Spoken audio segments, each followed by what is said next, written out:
Hey there, beautiful souls. Welcome to the Sacred Soul Shift series. I'm your host, Vanessa, your trusted soul navigator and energy alchemist. In this series, we'll embark on soul-stirring adventures through the realms of intuition and self-healing with women across all modalities, where ancient wisdom and modern insights intertwine. So if you're tired of the scripted routine and ready for healing and growth, my kindred spirit, this series is crafted just for you. It's time for your Sacred Soul Shift. So I'm really excited to talk to our guest today. We have Alison Vanderpoel joining us. Let me tell you a little bit about Alison. Alison is a wife, a mum, a human design specialist, holistic health coach, registered nurse, and much more. She has passions for holistic health, which comes from her personal struggles and successes. Love stories that come from personal struggles, guys, and I'm going to ask her about that in a second. Each and every one of us, she says, especially you, have natural talents and gifts. She calls them superpowers. Her kids call them that. I love it. They are meant to be used to live your life to the most fulfilling and abundant. Love that. Yes, yes, yes. I love anything that can make our life better, right? Whether you feel completely lost, have hit a roadblock, or just need a reset, she gets it. Wherever you are, and no matter where you've been, life is a journey and she wants to be a part of yours. Let's bring her in. Hello, Alison. Thank you for joining us today. Thank you for coming on and talking about human design. Love it. I want to know everything. Absolutely. Thanks for having me, Vanessa. It's so great to be here. I usually start with what I call my current surrender story. I think we all have surrender stories. And the reason I talk about that is because I don't think they're talked about enough. I think that we're all doing our part to do that. But you know, when we open social media and when we go out into the world with our public selves, so often we look at our success stories and we see everyone else's success stories. And one of the things we don't talk about is the surrender story quite as much. Yeah. So I look at life. As I look back, I'm in a current surrender story, but I can look back and see sort of where my journey began and what that surrender story was, and then the surrender stories along my path that led me here today. I am in the US, as you mentioned. I am smack dab. If you were to look at a map, I am smack dab in the middle, surrounded by farmland and all of these things. So I grew up in a nuclear family, very traditional, mom, dad, sibling on each side of me. We were very active in our church. And on one Sunday, I received news very unexpectedly that both my family and my church, so the two foundations of my life, were literally going to fall apart overnight. My foundations crumbled without any warning when I was an 8th grader, about 13 years old. So I did my best without those foundations, and I plugged along. But I can look back now and see how the emotions and how burying those emotions and all of those things really led to, because that was very traumatic for me, obviously. And whenever there's trauma, there are emotions. And I want to say this up front, I have zero regrets, zero blame, zero bitterness, because I truly believe at this age that all of those things happened for me. And I am so incredibly grateful for them. But so that was my first kind of surrender story. And that led me to my next big surrender story, which is that in my 20s, I was diagnosed with a rare disorder. I was seen by a world-renowned specialist. It stopped me in my tracks. And to make a long story short, in my 20s, I had 5 surgeries in 7 years. So while all of my friends were getting married and having kids or thinking about having kids, I was sort of on pause for a good decade, and one of what should have been maybe one of the best decades of my life. So that really led me in a direction of holistic health. And again, I'm so incredibly grateful for it. So I spent my career up to this point, 20 years, working as a registered nurse for our state health department. And I actually visited Australia for 5 weeks. I was in the Melbourne area, learning about health and government in that area, part of the world.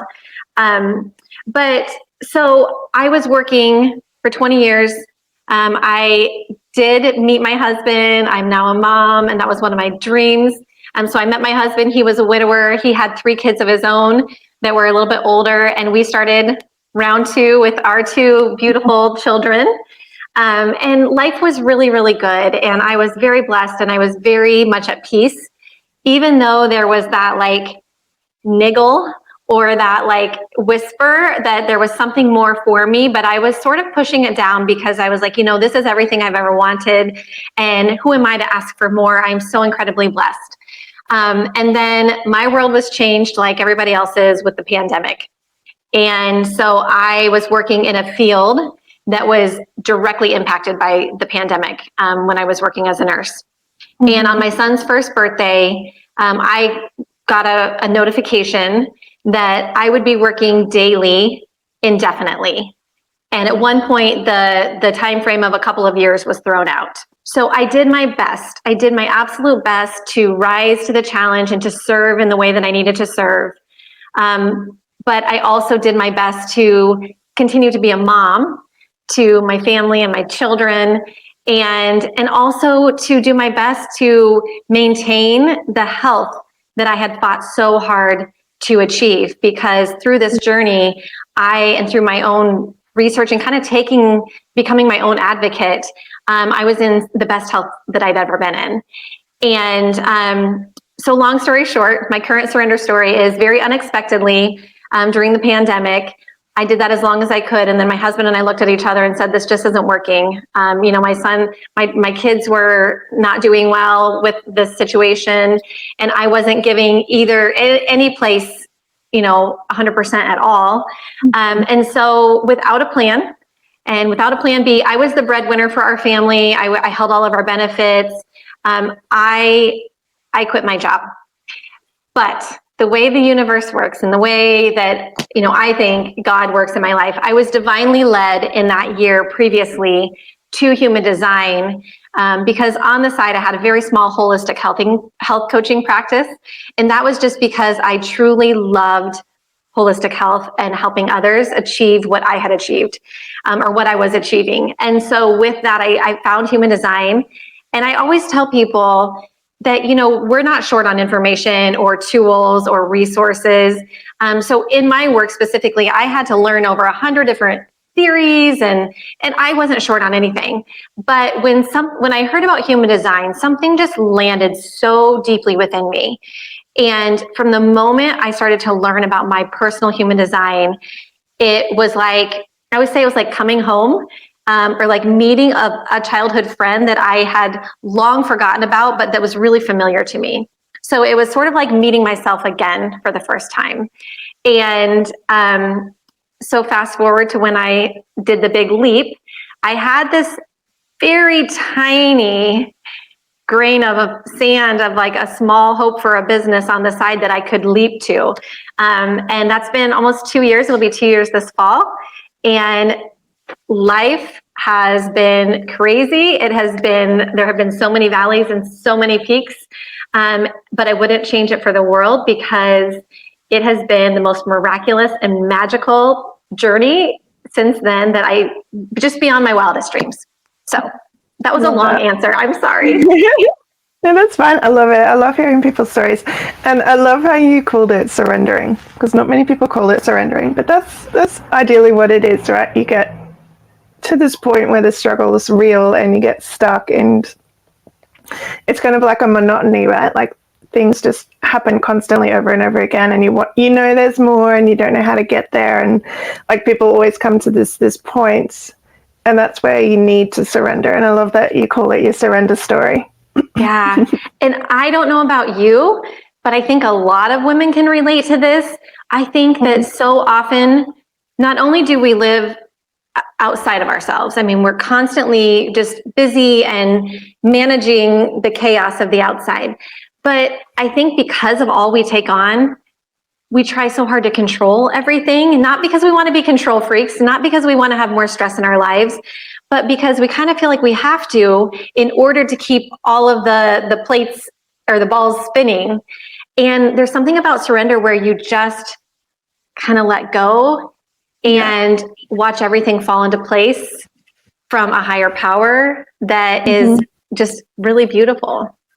Yeah, I use that word a lot in my spiritual practice, surrendering to the flow of life. And I think that's really where alignment comes in, and you find your path and things just, start to click together. Everything comes together. Yeah. I love that. So let's talk about human design. I've done the test. That's as far as I've got into human design. So for those that don't know about human design, what exactly is it? And how do we use it in our life? Okay, I'm so excited. So first of all, can you tell me what type you are? Do you remember? Manifestor generator. Okay. Something Okay. like that? Yeah. Yes. Okay. So what human design is, long story short, and I'm going to bring this in. I don't always bring this in, but I was on doing a pre-podcast interview earlier today, and the person asked me about Enneagram. And so what human design is I'll get back to that. It is, I like to think of it as our energetic DNA.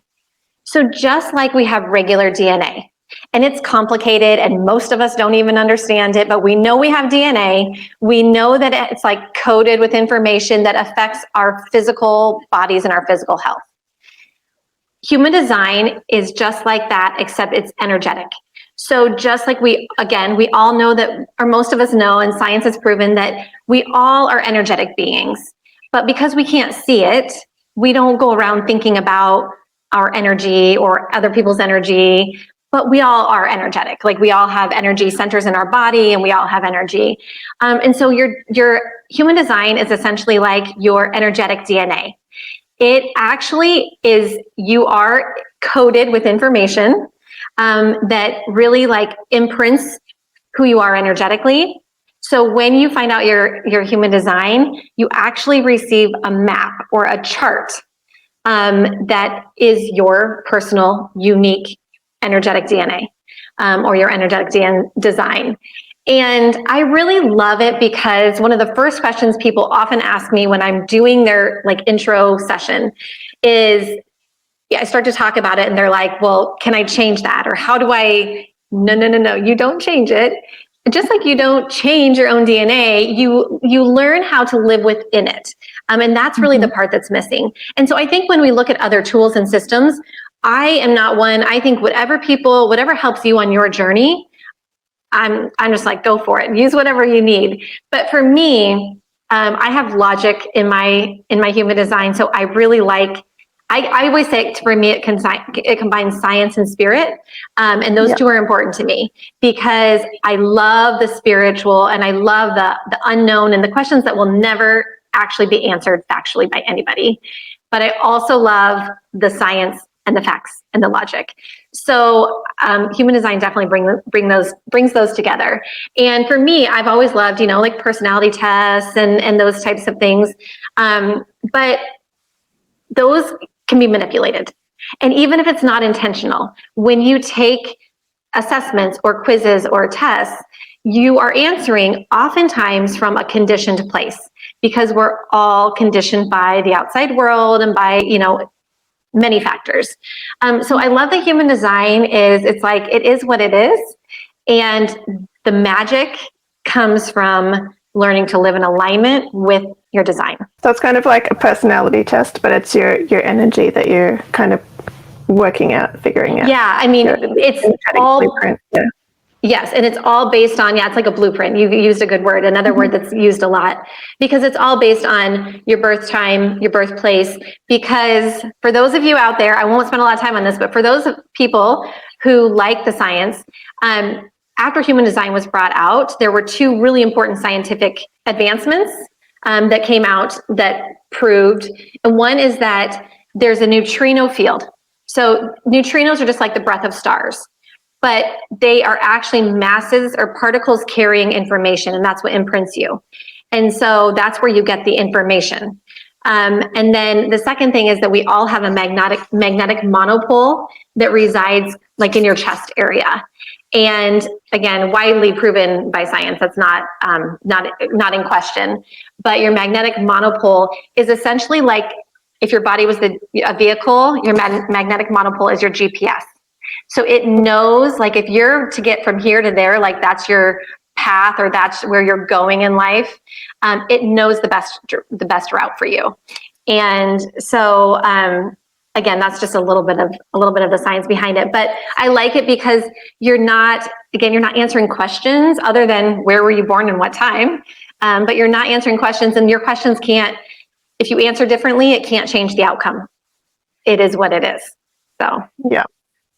Okay, and so how can people use their, I don't know what you call it, your human design blueprint?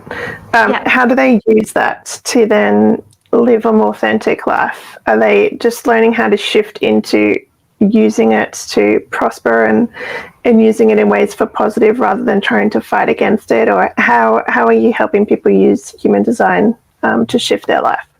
Okay, that is a great question.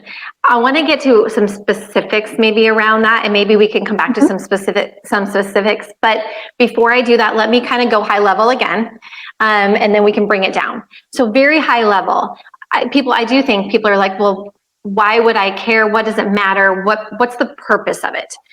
Whether you believe we were divinely created or how you believe that, but what would be the purpose? Why would we be created this way, and what does it matter?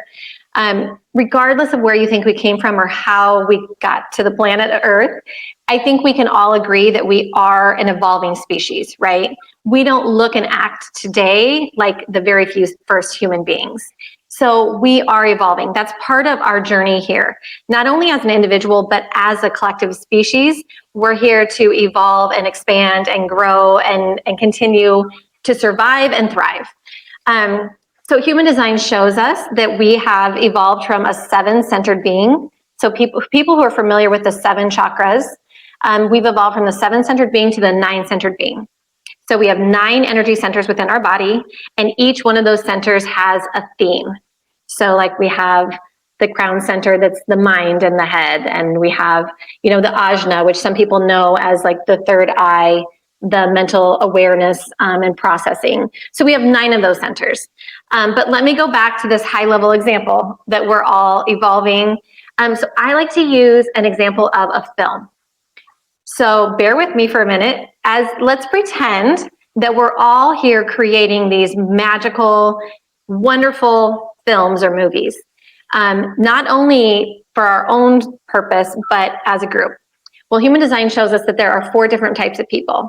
So the first type are the producers of the film. They're only about 8 or 9% of the people, because in the grand scheme of a giant film, we don't need a lot of producers. But those people in human design are called manifestors, and they get the inspirations and the ideas, and they actually bring those out to the world. So they initiate. And then once they've done that, they sort of pass it off to the directors of the film. So again, we don't need a ton of directors. Directors have a very specific role.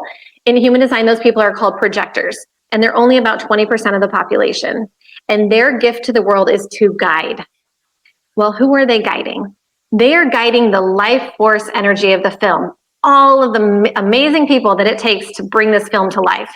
And those are the actresses and the actors and the camera crew and the light, crew and the makeup artists, everybody that has a unique and specific talent and role. And that's 70% of the population. And so in the human design analogy, those people are called generators and manifesting generators. And so Vanessa, you're one of those. And your gift to the world, your gift to the world is your work.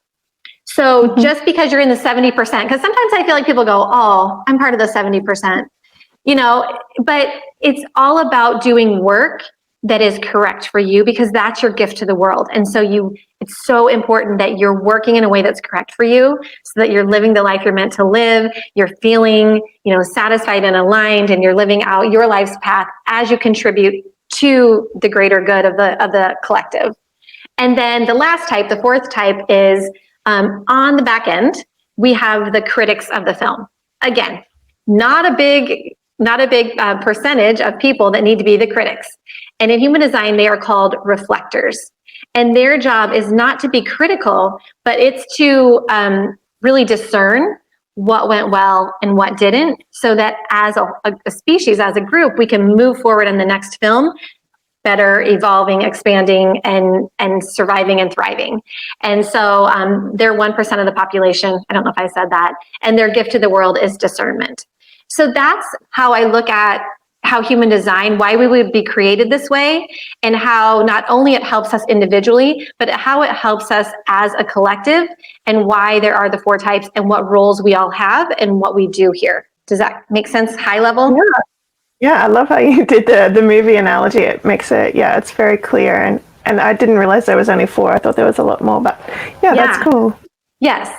So then when we talk about how you're so unique and how it actually helps you with your life. So let me think about what human design really does is it tells you, number 1, how you are meant to engage with the world. So because you're here, I'm going to use you, Vanessa, as an example. If you're part of the 70% and you're here to do work that really lights you up, that serves the world, that really makes you feel satisfied and good about, what you're contributing in your lifetime here, it's all about how you engage with the world. So you have a very open and enveloping aura. Our aura is just our energy that spans around us. We all have about a 15-foot span of energy that goes around us. So your aura is very open so that you can draw in the right opportunities so that you can work in the way that you're supposed to, so that you can live in the way that you're supposed to. So each type has a way that they are meant to, their energy type, their aura, that the way that they're meant to engage. And when you start to engage that way, so I'm going to give you the example using you, is you're meant to respond. Well, what does that mean? Well, what it really doesn't mean is that you're not meant to initiate. So remember when I talked about the manifestors who are here to really get the ideas and just go for it, and you think of the Nike slogan, just do it. And most of us are conditioned to think you want something, you make it happen, you go after it, you make your dreams happen, you just do it. Well, oftentimes what happens, because 70% of the population isn't actually energetically meant to work that way, people try to do that and they're met with resistance. They get frustrated, things don't work out, and it sort of slows their alignment, and it blocks their alignment and how they're actually meant to operate. So the first thing we do is help people understand, how am I just meant to engage with the world? How am I meant to show up and to act? And then the second piece, and this is 70%, I'm going to give you 2 things. The first is how you're meant to engage with the world. The second thing you can find in your human design chart is how you're meant to make decisions. And I think in the beginning I was like, well, yeah, but decisions are just one part of your life. Well, if you think about it, every decisions all day, every day are how you live, are how you move forward, or what keep you on your path, what put you on the path. So it's all about how you're meant to make decisions. And you can find that in your chart. And just because you being a manifesting generator doesn't actually tell me how you're meant to make decisions. It's called an authority, and that's in your chart. But when we tell people those 2 things, this is the type that you are, so this is how you're meant to engage. And the second thing is this is how you're meant to make decisions. When you just start to implement that and actually put that into practice and experiment with that in your daily life, like, it can be so incredible and so life-changing. You can start to see the results of that almost immediately. I can't remember. Is there like a number involved as well? Is there like 8 or 9? Is that the authorized thing? I can't remember the test I did. I can't remember the rest of the answers. Okay, no, it goes, if you're, the main number goes as high as 6. And that's kind of like the costume that you wear. But when we go back to like how you're meant to make decisions, there are just a handful of ways, but it starts with like 51% of the population are emotional. They're meant to take time to make decisions. Whereas then the second type is they're sacral. They get a gut sound or a gut feeling. And then the next most common is splenic. Do either of those ring a bell for you, or do you know at all? I have a feeling the test I did, those categories were numbered, and they gave me a number, but I can't remember. Okay. It was like a month ago I did the test, but yeah. Okay. Well, if you run your chart, and there's a way that you can do that through us, but you can do it other ways too. But you'll find out, and we can tell you how you are to make decisions, because that's really, really crucial, really important, and another place where we're so heavily conditioned. So you think about it. I'm going to use myself for an example, because I don't know yours, but we're always told you trust your gut. Go with your gut. What does your gut say? Or even, there's a lot right now around really tapping into your intuition and using your intuition to guide you. And some people will have intuition and a gut feeling or a gut sound in their human design chart, but they're not actually meant to make their decisions that way. So for me, I'm a manifester. I'm the producer in the film analogy, and I literally have no gut energy center. Like, I don't have consistent energy in that center. So I don't have a gut feeling. So I grew up my whole life when everyone's like, oh, I got a gut feeling about that, or this is what my gut says, or what does your gut say? It's like, something wrong with me? I don't know. I don't get gut feelings. But for people who do, my husband, that's how he's meant to make decisions. So we rely so heavily on that in our marriage and in our family, because he does get those gut feelings, and that's how he's meant to make decisions. But for me, I'm emotional, like 51% of the population. And so I'm meant to make decisions that actually need to go through time and my emotional wave so that I can come to some clarity. And that does take time. And I'm never going to feel 100% sure about anything. And I resonate with that so much. And it really just gives me permission and takes a lot of pressure off how I'm meant to make decisions and what a decision feels like for me, so that I know that I'm making the right decision. And and thank goodness, when talking about my surrender story, I knew this information so that when I was making a decision, a life-changing decision to quit my job, I was never going to feel 100% sure. Like, my husband would have known. He would have been like, this is what I'm doing. This is right. I'm doing it. It took me, a couple of months of just going back and forth and feeling into it and not knowing, but kind of knowing. And by the time I made the decision, I knew it was the right decision for us. And so 6 weeks later, I didn't say this, but 6 weeks later, we had a knock on our door. Someone wanted to buy our house. Wow. That's another big decision. We used this to make that decision. And so it can be, and then there's the day-to-day, not everybody's making massive life-changing decisions every day, but it's the day-to-day decisions of, as a business owner, as an entrepreneur, how do I spend my time today? What do I do for work today? What do I want to eat today? It's just, it really impacts you in all areas of your life holistically. So. Yeah, for sure. And how are you using human design to help people find purpose, or is it literally just helping them shift into that decision-making mode? Well, what we have found, and I'm sure you found this too, is to find purpose. That's something that when I said there was that niggle or that nudge, it was really probably about finding more purpose in my life and knowing that I was actually created for more than what I was doing. That I had, not that what I was doing didn't serve its purpose for some time, but that I had outgrown that, and fear was keeping me from actually stepping forward and stepping further down on my path. And so I think that's something that we definitely see with all of our clients and people that are in our world. And so it's really becoming clear, not knowing the how, because your mind is going to spin out forever on how am I going to do this? What's my purpose? What am I here to do? How am I going to do that? But when you can break it down and just know, how am I meant to make the next decision? And the purpose starts to unfold. The path starts to unfold. Just like for me, I knew that I was meant to quit my job.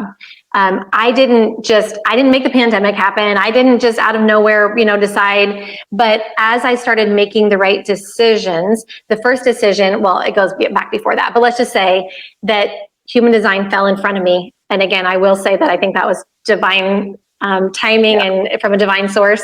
But I made the decision to study it, not knowing what I was ever going to do with it, not knowing that 9 months later, I was actually going to have it be my new career. But those little things, and then making the next decision and the next decision, selling our home, quitting my job was the right decision for us.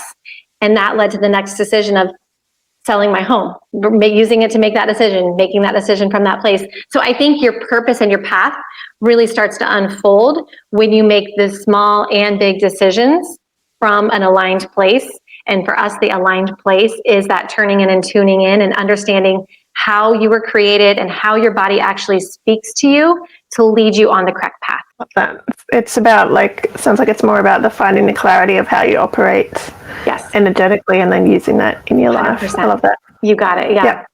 So how deep does the chart go? Does it kind of stop there, or does it go deeper into more things? It goes so much deeper, so much deeper. We always start with everyone there because the idea is, as I mentioned, that 70% of living your design is just knowing how you engage with the world and how you make decisions.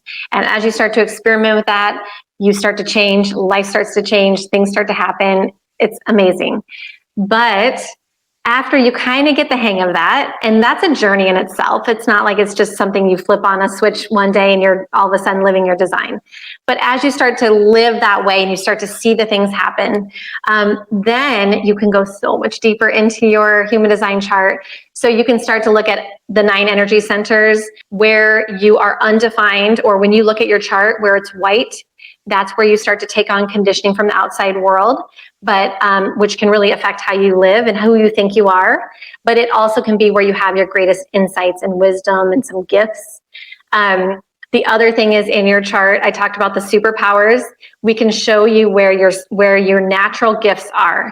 And those are called channels in human design. And it's just where your inherent strengths and gifts. And yes, in my house with kids, we call them superpowers. But I just did a human design intro session for a person who had, kind of started her own surrender story recently. I was working in a new career, and it was amazing how she was naturally starting to align with the superpowers in her chart and how things were starting to come together. And then it's like, when you know those, and usually when you hear, pretty much when everybody hears theirs, what are unique to them, it's like, it, but you almost just need permission. I had somebody say, it's just giving you permission to really start to lean into that and really start to use those strengths and use those gifts and use those superpowers. And that can also do amazing things. But then you can get even deeper, and you can look at, there's a system that both my partner and I are trained in that's another deeper level of human design that's called the primary health system. And it looks at the way you eat, so your diet, or they call it determination, where you live or the environment that you're in, your motivation and your view. So what motivates you in life and how you view things and what your perspective is.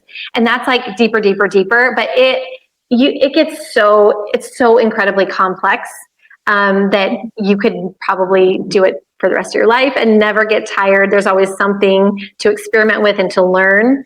But at the same time, bringing it back, in order to just have it be something really useful and practical in your day-to-day life, it can also just be that really high level, 70%. Yeah, wow, I love that. It kind of sounds like a full, astrological natal chart, but for your energetic and your energetic personality, I guess. Yes. And going through how you operate. Yeah, I love that. Yeah. Wow, I didn't know it was so deep. So how can people access their charts and their blueprints? So we have at chart.guidedlifebydesign.com. So chart.guidedlifebydesign.com. If you put your information in there, my business partner, Melissa, and I will actually run your chart for you and send it to you. And that is also a place where we have a Find Your Aligned Path. It's a very, very short, free course, because this is so complex that we don't want people just to have their chart and not know what to do with it. We don't want you to have to stop there. So there are just a very few short recorded videos that start to break it down and help you understand, so that you can just get started. Yeah, awesome. And it's free just to get your chart? It is, for those. yes. I'll put the link above here as well. Yeah. Awesome. So I always firstly, did you have anything that you would any words of wisdom for anyone starting on their journey of, working through their human design charts or shifting careers or trying to find their purpose, or any words of wisdom for someone that's just kind of starting out on their journey into the self-discovery? Oh gosh. I do, because I was there not too long ago. And what I have found for me that has been so incredibly helpful, and this was just sort of affirmed by human design, is, our minds are so powerful, but they are also so controlling and so annoying at sometimes, that voice in your head that doesn't shut off. And human design shows us that our minds, nobody is ever meant to make a decision with their mind. And most of us are running around from that place, and that's how we're making decisions. So I would say the first step is to do what I call turning in and tuning in, and just starting to listen to that voice within you that's not up here, that's somewhere down here.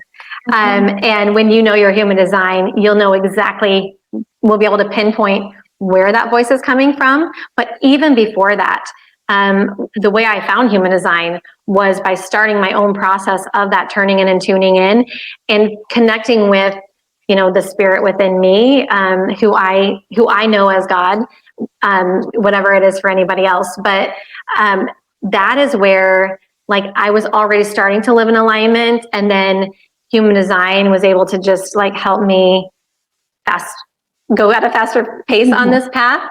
But I think that's such a great place for anybody to start. And it just takes a little bit of time and a little bit of discipline, but it's so worth it. Yeah. And I loved how you said earlier about when people run their charts and they notice these things and they kind of recognize them already existing in their life, and that you're kind of just giving them permission. I think that comes up a lot when someone's working with tools like this, and they're like, oh, that's why I do that, instead of not understanding how it works or kind of pushing against it. They're then open to accepting it and embracing it as part of them, and learning how to work with it, instead of kind of not necessarily working against it, but not knowing why it exists or why they do something in a certain way. Or, it's very, it kind of would help you kind of, instead of staying stuck, you're then using that gift, or the way you do something in a more empowering way, instead of just not understanding why you're doing it that way, and kind of pushing against it. You're open to accepting that gift and that superpower, as you call it. I love how you were talking about getting permission to then use it. I talk about that all the time, is giving yourself permission to do the things. And what I have found is, ultimately it's within you, right? We need to take responsibility and feel empowered and feel like we have permission to live the way we're meant to live. But we don't live in a vacuum. We don't live in a silo. And so we are living with other people.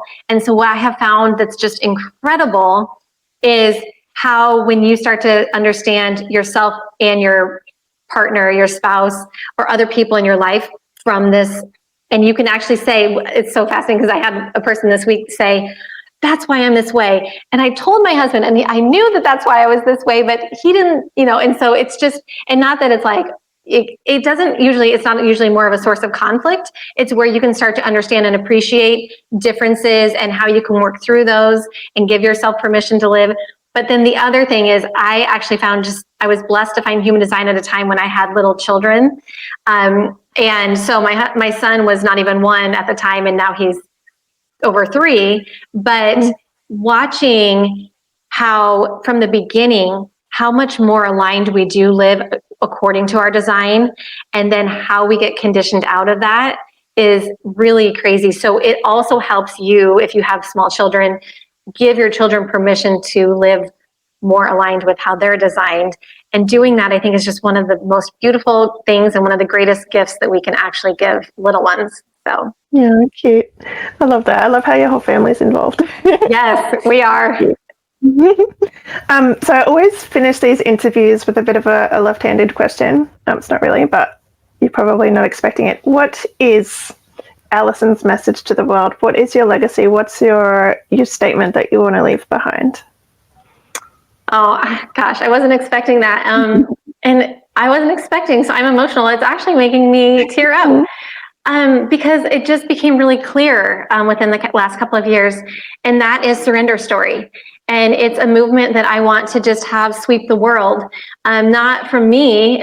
I'm like, why am I here to do this?